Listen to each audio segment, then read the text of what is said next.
So it's happened again. Barely a couple of weeks after the Manchester attack, this has happened in London.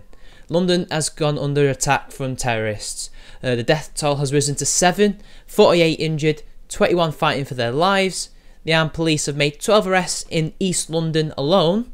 That's only 2 less than the Manchester one, or rather 4, because 2 were released without charge. It was on London Bridge. Apparently they were in a car, they mowed down people, then got out and started stabbing and apparently even shooting people.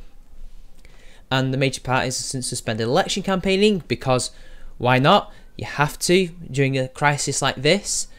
We don't know who the suspects are, we don't know their identities, but if you see here, you can see that they were seen shouting, "This is for Allah." So, again, Islamists. And I'm not even surprised anymore. I'm not even shocked, but I'm even more pissed off. Enough is enough, to quote Theresa May, right? These people are continuing to attack us. They are continuing to launch these barbaric attacks on us. And we don't seem to be doing a goddamn thing about it. We seem to be just letting them do it. I think we'll just write a stern letter, right? We'll write stern letters to ISIS or whoever will claim this attack. And we will continue to, you know, have flags in our avatars or whatever the new virtue signaling thing will be on Facebook. We will decry violence. We will decry all these harmful attacks and just say, oh, you know, not all Muslims, obviously Islam is the religion of peace.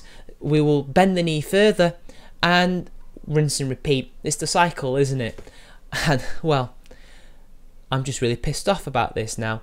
I'm getting really pissed off because it's starting to happen with more and more frequency. And I can't see anybody doing anything. And there's a few solutions we could do. There's some things that we can try to perhaps solve this issue. Firstly, we make sure that the actual Muslim community itself in Britain sorts themselves out. Because as we've seen, it's quite clear that some of them actually harbour sympathies with men like them and the guy who attacked Manchester.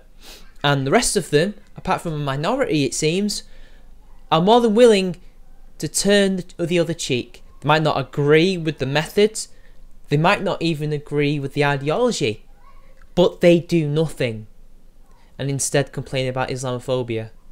Well, if you did something, if you addressed the issues in your mosques, in your communities, if you could stop these young men, these 2nd or 3rd generation people, well, hell, not just 2nd or 3rd, 4th, 5th, 6th, some of these people have been in families for 50 years.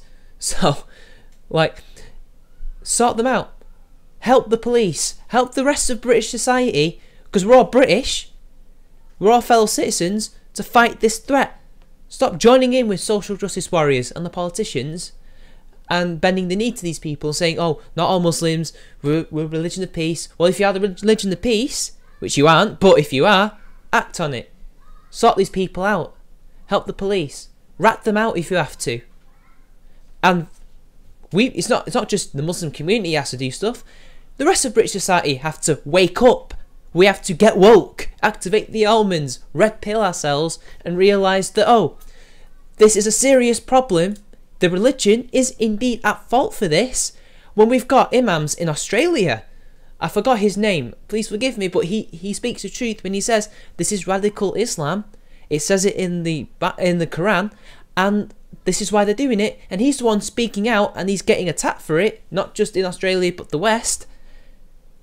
Why aren't we listening to people like him? Why are we listening to apologists, as you've probably seen in some of Sargon's videos during and after the Manchester attack, saying, oh, you know, these things are horrible, but it hurts us more, us poor moderate Muslims. We need to wake up.